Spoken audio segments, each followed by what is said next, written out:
L'épaule, notre orchestrateur agile. Nos épaules sont des héros méconnus. Elles travaillent sans relâche, nous permettant d'atteindre, de soulever et de balancer. Des étirements matinaux aux accolades du soir, ces structures complexes nous accompagnent à chaque étape. Comprendre l'anatomie de l'épaule peut approfondir notre appréciation de sa conception complexe et nous permettre de mieux prendre soin de son bien-être. L'épaule n'est pas une articulation unique, mais une collaboration remarquable entre les os, les muscles, les ligaments, les tendons, les nerfs et les vaisseaux sanguins. Ce réseau complexe confère à l'épaule une mobilité exceptionnelle, ce qui en fait l'articulation la plus flexible du corps humain. Cependant, cette liberté de mouvement a un coût. L'articulation de l'épaule est également l'une des plus instables, susceptible de se blesser en cas de surutilisation ou de tension.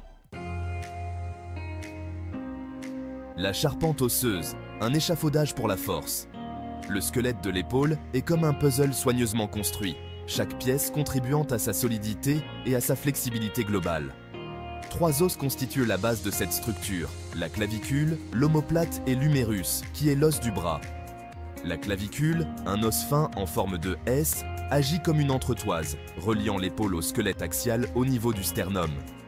Cette connexion assure la stabilité et empêche l'épaule de s'affaisser vers l'intérieur. L'omoplate, un os plat et triangulaire, glisse en douceur sur la cage thoracique, permettant une large amplitude de mouvement. Enfin, l'humérus, l'os long du bras, s'insère dans une cavité peu profonde de l'omoplate, appelée la cavité glénoïde. Cette configuration d'articulation sphéroïde est ce qui permet l'amplitude de mouvement impressionnante de l'épaule.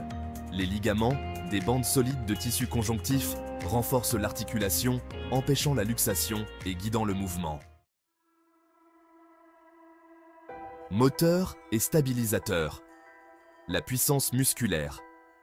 Les muscles sont les bêtes de somme de l'épaule, générant la force nécessaire au mouvement et assurant une stabilité cruciale. Les muscles de l'épaule peuvent être divisés en 2 groupes principaux, les moteurs et les stabilisateurs.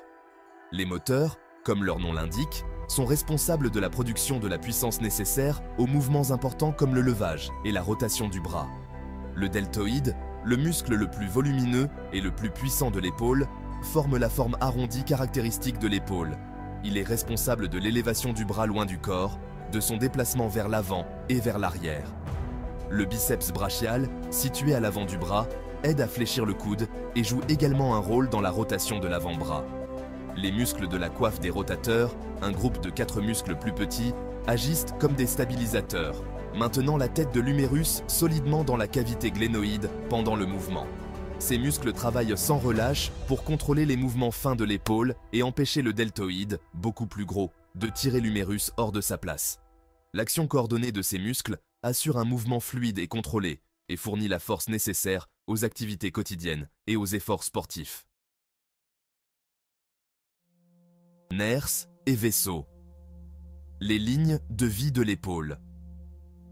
Comme toute autre partie du corps, l'épaule dépend d'un apport constant d'oxygène et de nutriments acheminés par un réseau de vaisseaux sanguins.